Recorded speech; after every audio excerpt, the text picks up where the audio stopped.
The story starts with our main man Kai checking out this girl all chained up, and he wonders if she is a demon or an angel.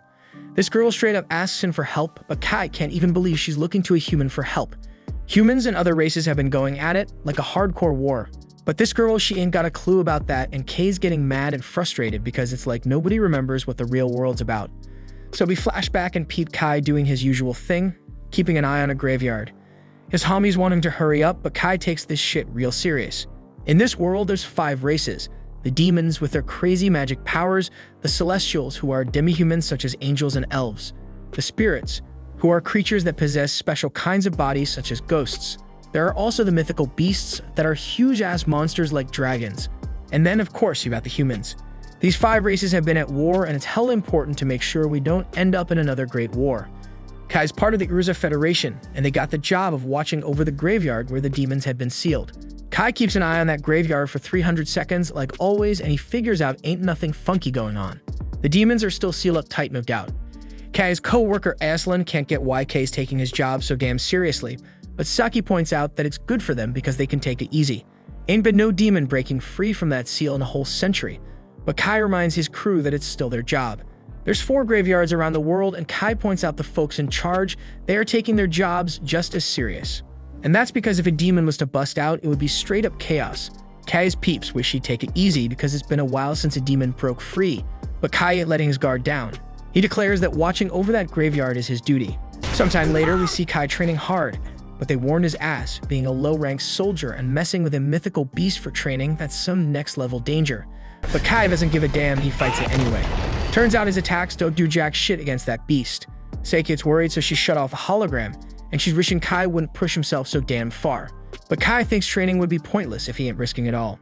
Saki actually admires Kai's determination. She thinks if he was around during the Great War, his name would be straight up legendary like that prophet named Sid. But Kai can't see himself winning against those 4 heroes like Sid did. Seki breaks down each hero from the 4 races, and she can't even imagine what they would have done if they were still kicking it. Luckily, Prophet Sid was able to take them down using the shining sword given by some god named Solaka. There's mad proof that the 4 heroes existed, but there ain't no evidence of this Prophet Sid. There are no pictures or videos or nothing. Saki switches the topic because their friend Jean's getting promoted, and she wants to throw down a celebration. Jean's getting transferred to headquarters at just 17, making her the youngest person ever chosen. She's a freaking elite among elites, so they gotta hook her up with more than just a bouquet like Aslan suggested. Right then, Kai gets a message from Jean, and Aslan reads out loud. Jean wants to meet up with Kai, but she wants them to keep it on the low from Saki and Aslan. Kai tries to play it off, saying the message ain't really from Jean, but it's too late, and Aslan's wondering if Kai got some secret thing going on with Jean. They try to dig for more info, but Kai just decided to go for a run. Next morning, Kai meets up with Jean, and he's glad she actually showed up on time because she is usually late as hell. She wonders why Kai is all dressed up when he is off duty, so he explains he just came from his morning self-training, something he does every damn day. Jean wants him to roll with her while she goes gift shopping, and she says she's looking for presents for Saki and Aslan. She knows they're planning to get her something, so she want to give them something back. Jean says she probably won't see them again, but Kai assures her she's gonna be back as a cadet after her transfer in like 2 years. Jean predicting that by then, Saki and Aslan gonna be done with their military service and living civilian life. Only she and Kai gonna still be in the military grind. Kai's totally on board with her, but he can tell she's upset. He knows what's wrong and reassures her not to stress, because he's damn sure she's gonna outshine her dad, the big boss at Urza headquarters. They keep having a blast, but Kai ain't paying much mind to Jean's shopping because he's hunting for something for himself. At the end, Jean gives mad props to Kai for helping her score some sick gifts. Then they start chatting about how Jean's dad took Kai to check out the graveyard back when he was just a 10-year-old. Kai wandered into that graveyard, and when he came back, he was telling everyone about laying eyes on Sid's sword. Kai's got a vivid memory of what it was like in that graveyard and how he almost got his hands on the shining sword. That day, Kai started preaching about how crucial it is to keep the demons locked tight in the graveyard. Jean wonders where they're gonna be in the future, but Kai points out that she will simply be back in 2 years. But that ain't what she's getting at because she's talking about what comes after. Jean wants them to make a promise for the future, but Kai starts freaking out because some weird shit starts going down. Jean is clueless about why he's acting all strange, and now Kai's wondering if he's the only one seeing this crazy stuff. Jean keeps chatting like nothing weird's happening, but Kai's straight up horrified as she gets sucked into a black hole. Then out of nowhere, a mysterious voice announces that the world's reincarnating and it's time to overhaul the whole damn thing. Few moments later, Kai snaps back but finds himself in a dark and messed up world. Then shit gets real when a gigantic and terrifying demon pops up right in front of him. This beast unleashes some insane magic attack on Kai, and he barely survives by using his sword case as a shield. Kai can't even wrap his head around the fact that a alleged demon standing there, getting ready to unleash another hellish attack. Kai rushes to his sword and swiftly loads it up with bullets. His weapon's versatile because he can shoot bullets and cancel out that dragon's magic. The dragon can actually talk, and it's blown away by Kai's cancellation skills. Kai breaks it down, saying he used some modified elven bullets crafted with elven magic. But the demon just keeps coming at him, and Kai ain't phased one bit. He closes the gap between him and the demon, showing off his insane fearlessness. Kai's sword can't pierce the demon's skin, but he takes advantage and lets off a shot up close and personal. Exhausted as hell, Kai explains that the bullet he just used is a modified Drake bullet that mimics the breath of mythical beasts. It's his first time using it, but Kai's stoked to see that he's moving just like he does in training. He's feeling hella confident now that he knows he can actually take on real-life demons. Just then, another demon shows up and starts talking smack about how it's laughable for a human to think it can take down demons. Kai's impressed by how well this demon speaks English, but the demon explains that the most effective way to control a slave is by using its own language. Kai's clueless about why the demon's calling him a slave, but there's no time for thinking. The demon says Kai smells dangerous, so it's ready to wipe him out. Just when things look grim, someone saves Kai with a flashbang and they bounce. This girl tells her crew that they've got the Wanderer secured and she needs to know where Kai's from. Kai's shocked to see that this girl is Saki, but she ain't got a clue who he is or how he knows her name. Kai reminds her they're friends, but she swears she's never seen him before and neither has Aislinn. Kai can't wrap his head around why they don't remember him, so he reminds them they're from the same agency. They look at him like he's speaking gibberish and explain they're just soldiers in the resistance. Now Kai's the one feeling lost and confused, so Saki starts spilling that they're with the human rebel army. This just causes more confusion to him, so he asks them to tell him everything about this world. Aislinn and Saki think he's all messed up from facing a demon, assuming he's forgotten stuff. They try to help him remember, explaining there was a huge war between the 5 races and humanity ended up on the losing side. Kai is shocked, of course, because in his world humanity actually won. Aislinn goes on to say that they lost a war over 30 years ago and the other 4 races took over cities worldwide. And damn, humans are struggling to survive, running and hiding like there's no tomorrow. The world's now ruled by the other races, and they stay fighting each other for turf. Aislinn and Saki introduce Kai to Neo-Vashel, the human city. A group of humans snagged an underground spot that was still intact and flipped it into an underground city. Their resistance holds it down, protecting the folks living there by going toe-to-toe with the other races. Kai wonders how the hell humans lost the Great War, but Aislinn and Saki don't even gotta say it, it's pretty damn obvious. They point out how freaking powerful that demon he just saw was. They explain that they roll up on humans in groups, leaving them no chance to beat them. And on top of that, each race got a boss they call a hero, and these heroes are some seriously strong individuals. All this sounds hella familiar to Kai, so he starts wondering what the hell happened to Prophet Sid, humanity's damn savior. Kai can't believe his ears when they say they never heard of Prophet Sid. He tells them that Sid's supposed to be the hero who whooped the other races' asses. Aislinn hits the nail on the head, saying if they had someone like that, they wouldn't be living underground like they are. Just then, the main crew rolls up, and Aislinn explains there are multiple human cities around the globe with resistance groups in each one, all overseen by the main core. The resistance commander is someone who saved countless lives, and Kai's jaw drops when he sees its Jean. Especially because everyone thinks she is a dude. Aislinn and Saki introduce Kai to the commander, explaining his memory is a bit foggy. Jean starts to leave, but Kai can't handle it all and stops her.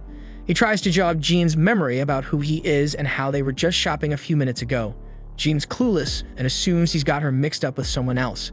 Kai can't even comprehend that she straight up doesn't know who he is, so he straight up asks her why she's fronting like a dude.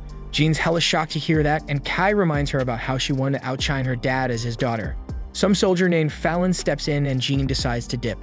Kai's new crew's worried about him, telling him to get some rest. That night, Kai starts digging through some historical docs and realizes that the only records missing are the ones about himself and Prophet Sid. That's when it hits him. If Sid never existed and humans lost the Great War, then why the hell do the graveyards where the 4 races are sealed still exist? The next day, Kai asks Saki about the graveyards, but she's got no clue what he's talking about. Aislinn lets Kai borrow the car, which pisses off Saki, but Aislinn says it was just instinct. Kai pulls up to the graveyard and thinks about how it's his first solo trip. He's tripping out when he sees that the blockade stone is gone, so he enters. The darkness fades into light and Kai's jaws drop when he lays eyes on the shining sword just chilling there. This straight up proves to him that the legends about Sid gotta be true. Kai grabs the sword from the mantle and a loud voice hands him the world coordinate key, calling it the code holder. Suddenly, a massive shiny door opens in front of him and Kai hears a girl screaming for help. Kai's mind is blown because he ain't in the graveyard no more, so he climbs up some big-ass stairs. At the top, he sees a whole bunch of chains keeping just one girl locked up. Her wings look like a mix of demons and angels, and the hot girl begs Kai to set her free from those damn chains. Kai is all confused trying to figure out what the hell race this girl is, but then she tells him her name's Rin, begging for him to save her one more time before passing the hell out. Kai is standing there thinking if he should help her or not. See, Kai hates demons, and this girl doesn't look like any demon. So even though he ain't too sure, he decides to set her free against his better judgment. He grabs his sword and tries to slice the damn chains, but those chains are tough as nails. Ain't enough damage happening at all. Next, he busts out his bullets, but even that ain't enough to break the chains. My man's losing hope because he ain't got no other weapons on him. But then it hits him. He's still got that special sword. He tries to remember what the hell it's called and shouts out code holder. And his gun sword starts transforming into this golden code holder thing. Kai can't even believe he's holding the same sword Sid used to save humanity in his timeline. He raises that badass sword and takes another swing at the chains. For a hot second, it looks like he just wrecked the whole damn dimension. But shit goes back to normal and the chains are sliced clean in half. The girl's freed and starts falling to the ground, so Kai catches her. As soon as she opens her eyes, she freaks out and flies away from him, screaming for some chick named Vanessa to come out. She says that she wants a rematch with Vanessa and ain't fair for her to send some weak-ass demon to try and kill her. But before Kai can explain that he ain't a demon, Rin's already launching attacks at him because she hates demons. He manages to dodge the first attack like a boss, but he can't escape the second energy blast she throws his way, and now he's starting to regret helping her. But just as that blast's about to hit him square in the face, he remembers something the system mentioned about the code holder being able to break fate itself. So he grabs that code holder and slashes that magic ball in half.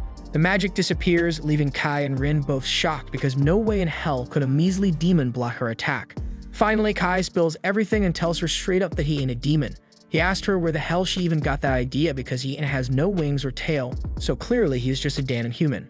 Rin realizes she messed up big time, so she apologizes for mistaking Kai for a demon and attacking him suddenly. But she has this deep hatred for demons, so whenever she sees one, it's all about that violence, no questions asked. Luckily, Kai hates demons too, so at least he knows for sure she ain't one. But he is still clueless about her race, so he asks her. But she pleads with him not to ask her about that. Kai agrees to drop the race talk for now, but he has other questions like where the hell they at. But Rin had no clue either. All she remembers is fighting Vanessa, and then she's suddenly stuck in this place. Kai recognizes the name and asks if it's the same Vanessa who's a hero to demons, and Rin confirms it. That surprises Kai because Rin picking fights with heroes and all. So he asks if she is really that strong, and Rin proudly claims she could wipe out a whole damn army of demons if she felt like it. But she also admits that Kai's just as impressive because he managed to block her attacks. She is curious about how he pulled it off, so Kai is about to spill about his sword. But just then he peeps a portal behind Rin, and out comes this ugly-ass monster. The monster starts talking about some fate singularity entity waking up and how it's a major threat to the new world, so it's gonna start doing its thing, get rid of it. The monster tries to take out Rin, but Kai swoops in and saves her at the last second. This monster has serious power, so Kai says he and Rin have no choice but to run, and she agrees. So he grabs her hand and they both dip. Unfortunately, they don't even know where the exit is, and that monster still got access to the portal. It reaches its nasty-ass tendril into the portal and snatches Rin. Then it declares it captured the singularity and starts this termination protocol, forming orbs to erase Rin from existence. Kai can't handle seeing that, so he decides to stop standing around and take action to save her. He busts out the golden sword again and slices that monster's tendril in half, wreaking havoc on the dimension in the process. The monster spots Kai and peeps that he's holding that forbidden sword, but it can't wrap its head around why the hell the sword's here or how a human like Kai got his hands on it. Now that Rin's free, Kai ain't sticking around to find out what the monster's planning. He grabs Rin and jumps through that hole in the dimension, taking them back to the graveyard on Earth. Kai's a bit confused, but he's relieved they made it out in one piece. Rin's feeling hella relieved too because she was scared shitless she might kick the bucket. This is the first time anyone's ever given a damn about helping her out. Her whole life, all the other races have been telling her she ain't one of them. And the demons have been the cruelest, always calling her an abomination. That's why Rin got into that massive fight with Vanessa. Kai tries to comfort her, saying he knows how she feels because all his friends don't remember him no more. He feels like he's all alone in this messed up world. The history he remembers is one where humans won the Great War of the 5 races. But in this world, demons seem to be taking over the human cities, Rin's a little confused because she doesn't remember demons ever getting the upper hand against humans. In fact, around the time she fought with Vanessa, humans were starting to kick demon ass, and the demons were whining about it being because of the human hero. Kai gets all hyped and asks if Rin remembers Sid, but she never got to meet him, so she can't say for sure. Kai realizes he might have overreacted, so he apologizes to Rin, but at least they know they come from the same past, so they gotta be connected somehow. Rin gets close to Kai and says he's the first person to ever stand by her side, and that shit makes her hella happy. A little while later, they bounce from the graveyard. Rin asks Kai what he plans on doing now, but before he can answer, Rin collapses from exhaustion. Kai's worried and figures it's because of that attack she took earlier, so he helps her up and says he's gonna head back to the city, and since she has no place to go, he invites her to stay with him while they're there. Rin ain't too sure about rolling to a human city because she doesn't trust people like that, so Kai asks her why, and she says she can't trust anyone except him because he saved her ass. He tells her she should trust that he'll keep her safe and asks her again to come with him. He lets her know she can bounce if she ain't feeling it. No hard feelings. So in the end, Rin agrees to go with him. Back in Kay's house, Dude's lying on his bed while Rin's taking a shower, and he dead-ass exhausted from the drive back home. Rin had never been in a car before, so she was freaking out the whole time and nearly making him crash left and right. Lucky for her, she hit her wings, so once they got here, nobody could tell she ain't human. But her weird behavior still got folks on edge. She even tried to throw down with some magic at one point, and Kai had to hold her back. But here's why she is so cautious, because she's around a bunch of strangers. Then Kay's attention turns to his sword. He ain't even noticed when it went back to normal, so he grabs it and is about to say code holder to see if he transforms again. But before he can do that, Rin comes running out of the shower, begging for help because she can't figure out how to turn off the damn water. Kai tells her he'll help, but for now he can't look because she ain't wearing any clothes. Once the shower's off, Rin gets dressed and starts talking about how humans got all the good shit. Even with their messed up society, they still got that warm-ass water to shower with, while Rin had to bathe in a damn waterfall. And also humans got the soft beds too, but on the surface, everything's destroyed. So she finally gets that Kai wasn't messing around when he said demons took over the city. Kai had his doubts at first, but meeting Rin confirmed he ain't losing his mind. Now he knows for sure they are in a world where the race war results got messed up. The real history is the one where Sid became the human hero. But in this reality, Dude never existed for some reason. Rin suggests they gotta find a way to escape this reality and get back to the old one. That's the solution to their problem, but Kai doesn't know if there's actually a way to make that happen. They hit the bed after that, but late in the night, Rin jolts awake and warns Kai about some strong-ass magic vibes, meaning the demons are launching an attack. Outside, the demons just busted through the city ceiling going on rampage. Kai already knew humanity was screwed in this messed up reality, but he didn't realize how damn helpless humans were against demons. Ain't no hero around to save them either, so Kai decides he gotta step up and take Sed's place for the sake of humanity.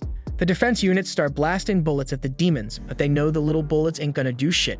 So Saki darts off to grab the machine gun, but right before she gets to it, a demon rolls up behind her about to cast a spell.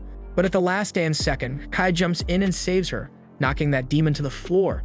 He tells Saki to use water against the demons because if they soak that shit up, they'll get too heavy to fly. And once they grounded, she should toss some grenades their way. Just then, Kai notices a demon turning Aslan into a freaking stone. So he fires an anti-magic bullet to break the spell and save his life. The demon then sets its sights on Kai, trying to pin him down, while another demon sneaks up from behind to attack. But Kai slips past that sucker and shoves the first demon away, while Rin takes care of the second one with a blast. Afterward, Kai thanks Rin for the backup and gives her props for her strength. But even with her badass power, ain't sure if they can save the city on their own. Aslan and Seki come running up to Kai, asking him how the hell he's destroying magic with bullets and knocking demons around with his fists. Kai breaks it down for them, explaining that he comes from a world where humanity won the race war. His fighting style and special bullets all come from that world. But Saki and Aslan still ain't buying Kai's talk about alternate timelines. But before they can ask more questions, Aslan gets a message saying 2 demon scouts got away. And if the scouts report back to their leader about this underground city's location, a whole damn army of demons gonna swarm in and wipe out every last human. Aslan says he gotta report this to the rebel army headquarters. And Saki asks Kai to come with them because his strength makes him a valuable asset. So Jean gonna welcome him for sure. Kai agrees to join them, and they all head to the headquarters in the old royal capital. That place got wrecked years ago, but that's exactly why they chose to set up their headquarters there. Demons ain't gonna think of searching for them in a destroyed place. The one who came up with the idea was Jean's dad, but he retired as the head of the rebel army 2 years ago because of an injury, so Jean took his spot. They roll up at headquarters and both Kai and Rin get brought in to meet Jean. She already got the reports from Aslan, so she asks Kai to spill about this alternate timeline he mentioned earlier. Kai spills on all he knows, but the other big shots in the room call him a liar for dropping such a ballsy claim. But Kai brings up how he and Jean were tight as kids in the previous timeline. He mentions Og and Jur, the nicknames Jean always wanted to be like. The names catch Jean's ear, but she keeps quiet for now and decides to wrap up the meeting. Later that night, Jean wants to link up with Kai. Seems like she's starting to be a bit more open to the idea that Kai might have been spitting the truth. Not many folks in this world know she's a woman, and Og and Jur were her dad and grandpa's nicknames. But that doesn't mean she believes every damn word he said. Still, she thinks his fighting skills and knowledge can be trusted. She lays out a plan to link up with other human cities and push back the demons planning to invade Neo Vashel. But Rin ain't feeling it. She thinks that plan's just gonna attract more and more demons as time goes on. Plus, if some high-ranking demon shows up, the whole thing's gonna go to shit.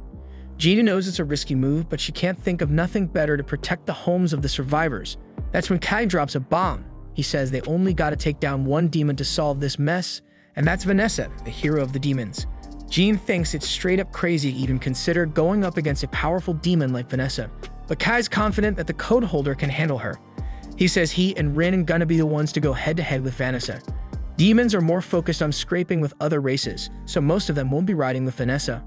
All Kai needs is for Jean and her crew to hold off the rest of the demons while he goes to engage Vanessa. After Jean agrees, they waste no time and start prepping to take back the Urza Federation. The scene jumps to Kai and the crew gearing up for the big battle. Rin is all fired up, ranting about how much she hates different kinds of beings. She hates demons because they're shady and deceitful, spirits because they're creepy as hell, mythical beasts because they're straight up savage, celestials because they're stubborn as a mule, and humans because they're weak and fragile. But the kicker is she hates herself the most because she's got a bit of all those traits in her. Despite all that, Kay's the only one who wasn't afraid of her, who saw her for who she really is and accepted her. She's really hoping he doesn't die on her. Then the scene shifts to the Urza Federation's army marching towards the government palace. Saki is in disbelief that their small squad is the one taking on Vanessa. She thinks the plan's got a shot because Jean is leading them, but she's still worried about going up against Vanessa. She questions what they're supposed to do with just the 4 of them, and Kai says a small squad is the key to reaching Vanessa quickly and unnoticed. Saki gets it, but she still isn't thrilled about being part of this risky plan. Kai then turns to Saki and Aslan, telling them they're the only ones he can trust to have his back. Saki's still pretty scared, but Rin steps in and gives her a reassuring pat on the head, which calms her down a bit. Rin tells Saki not to worry, reminding her that she's strong and won't lose to anyone except maybe Vanessa. Saki nervously asks what happens if they do run into Vanessa, and Rin confidently says she'll handle Vanessa herself, even if it comes to blow herself up with her. Saki begs Rin not to go through with such a dangerous plan, and Aslan chimes in, sharing his own worries. He points out that they have no idea what condition the government palace is in and fears the demons might spot them if they move in a big group. Kai reassures him, explaining that demons are sensitive to magic and won't notice them because humans don't have magic. Aslan feels a bit more at ease and wonders if Kai picked up this knowledge from his world. Kai observes that Aslan seems pretty calm, but Aslan admits his hands are actually shaking. He adds that if they manage to defeat the demons, they'll be famous worldwide and might even get some rewards. Kai tells him that he's more reliable than the Aslan he used to know and says he's counting on him. They then arrive at their destination, ready for whatever comes next. Jean gives a speech to boost the morale of the soldiers. She knows some of them might be worried because of the short preparation time, but she reminds them how long they've been fighting. She tells them all that fighting was just the build-up for today. They'd only been nurturing their spirit and will to fight for so long, but now it's time to strike back and make their voices heard. They head into the capital through an underground passage, and Kai is shocked to see the government palace in ruins. The demons patrolling the palace spot them and attack with ice magic. Kai dispels the magic with his bullet and takes out the demon with his sword. More demons show up, and Rin uses her magic to wipe them all out at once, but Kai pretends one of his bullets did it. Aslan and Saki are surprised to see he has a bullet this powerful, and Kai tells them it's his strongest bullet.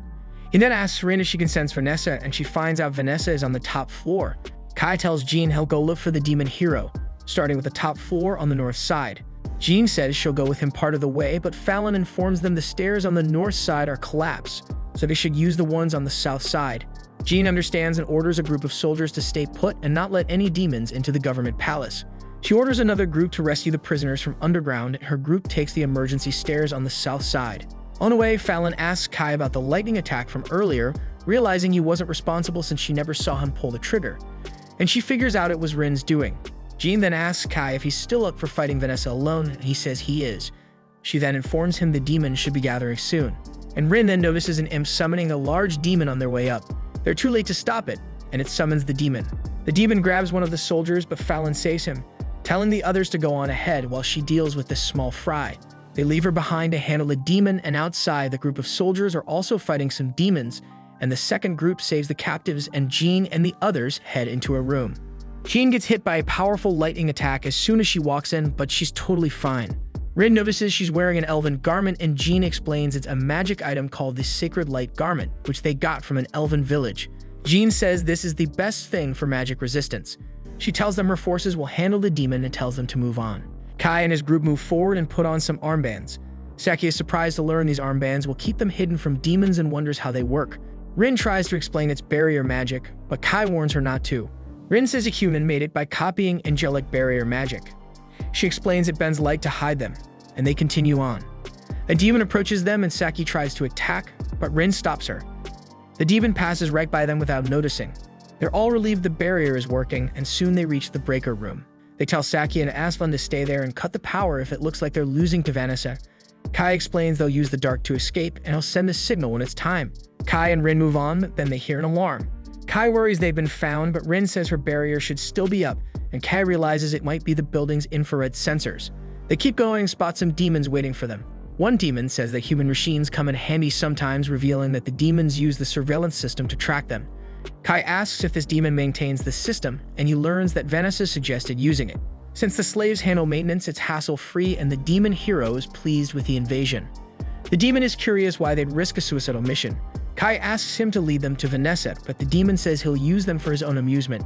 He and the other demons then attack Kai, but Rin quickly flies him out of the way and takes him to the stairs leading to the next floor. She blocks off the demons and tells Kai to go ahead while she handles them. Kai isn't happy with this plan but has no choice, so he moves forward.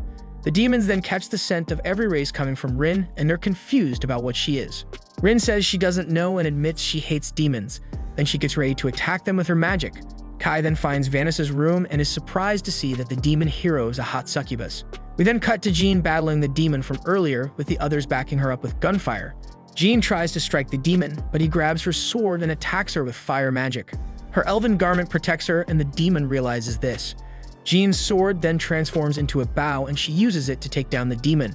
Before dying, the demon notices that Jean is using angelic and elven magic items and warns her that these items will drain her life force because humans can't use magic properly. Jean finishes him off and says she chose death willingly.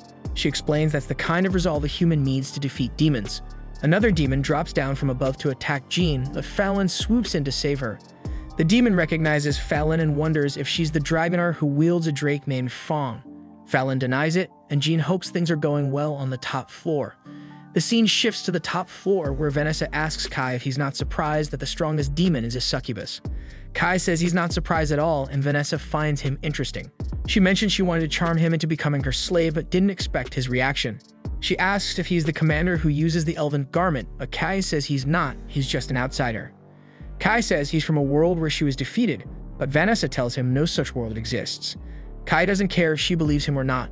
He explains he ended up in this world against his will, and that, according to the history he remembers, the Great War of the Five Races ended years ago. Vanessa asks Kai which race managed to defeat her, and she's amused to find out it was the humans. She wants to know which human did it, and Kai tells her it was Sid. The name triggers some memories for Vanessa, but she quickly pushes them aside and tries to use her magic on Kai. But Kai cancels her spell. Kai then attacks only to discover it's an illusion. Vanessa strikes from behind, but he dodges. She notices his weapon is unusual and realizes it must be from his old world. Kai asks if she believes him now, but she dismisses him as arrogant and hits him with a powerful flame spell. He deflects the attack, surprising her. Vanessa then unleashes a spell meant to destroy any race. The spell shakes the entire building, but Kai uses Code Holder to protect himself, leaving Vanessa amazed that he's still standing. Vanessa asks about the sword Kai is holding, but he doesn't answer. Suddenly, Rin hits Vanessa with a lightning spell. Kai sees that Rin is badly hurt from her earlier fight with the demons. She explains she got scared when the building shook, thinking Kai might be dead, so she came to check on him. Rin challenges Vanessa to fight her, but before she can, the monster from earlier appears through a portal and binds Vanessa. The monster notices strange changes in Vanessa and realizes she's been affected by the forbidden word.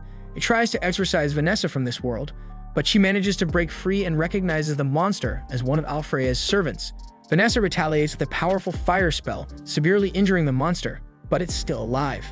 The monster escapes through the portal to recover, and Kai is stunned by Vanessa's strength. He can't believe Rin was fighting someone this formidable. Rin admits that the Vanessa from her world wasn't this terrifying, and she's genuinely frightened by her power. Vanessa then tries to heal her injury by focusing her power, but doesn't work. So she decides to prioritize dealing with Kai and Rin instead. Rin knows they don't stand a chance against her, so before Vanessa can attack, she flies in and tackles her, telling Kai to get out of there because she won't be able to hold Vanessa off for long. Rin throws up a shadow prison barrier around herself and Vanessa to buy some time. Vanessa sees its spirit magic, but it's way too weak to stop her. Rin gets thrown back when Vanessa breaks through the barrier, but before Vanessa can finish her off, Kai charges in to attack. Since Vanessa is focused on him now, she redirects her blast at him instead. Kai manages to block most of it, but he still looks pretty messed up. Rin can't believe she let Kai get killed. Vanessa taunts her, asking if she plans to avenge Kai's death or if she'll just run away. Rin is fed up with Vanessa's trash talk, so she's going all out to make sure Vanessa pays for this. Rin unleashes her full power, and her body starts showing traits from all 5 races. Vanessa thinks it's amusing, but Rin isn't messing around anymore. She lands a solid punch, wiping the smile off Vanessa's face. In this new form, Rin can actually go toe-to-toe with Vanessa and push her around. But it turns out Vanessa was just playing with her. Vanessa finds Rin's chaotic form fascinating, but she questions why Rin didn't use it sooner. If she had, she might have bought enough time for Kai to get away. Vanessa wonders if Rin was scared to show her true nature or if she was worried about being called a monster. Rin starts crying, but Vanessa reminds her that she only has herself to blame. Vanessa is the demon hero and will do whatever she wants, but Rin had the chance to save Kai and doesn't go all out because she was afraid. It's her hesitation that got Kai killed. As much as Rin hates to admit, Vanessa's right. It's her fault Kai is dead. But that doesn't matter now. Nothing she does can bring Kai back, so she just wants to die and take Vanessa down with her. She grabs Vanessa's hand to slap a curse on her. Before Vanessa even realizes what's happening, blood droplets start oozing from her skin. These drops are Vanessa's life force, and there's no way to defend against them. They'll keep falling until both Vanessa and Rin are dead. Normally, this would be game over for Vanessa, but she's still got a card to play. Suddenly, Rin collapses and Vanessa explains that even though the curse can't be blocked, its power depends on the caster's magical strength. Rin usually would have had enough magic to make it work, but they're in Vanessa's base and she had set up some major countermeasures for attacks from other races. Behind Vanessa is a huge curse circle that messes with spirits, magical beasts, and celestials. Since Rin is all 3, the curse is hitting her 3 times as hard, so it's crazy that Rin lasted this long. She can't even get her revenge for Kai, so she just sits there and apologizes for not being useful. Vanessa is getting fed up with Rin's weak axe, so she gets ready to finish her off with one last blast. But before Rin gets killed, the blast is blocked by Kai, who's somehow still alive. He tells Rin there's no need to apologize and that she was actually really helpful because her fight with Vanessa gave him enough time to wake up.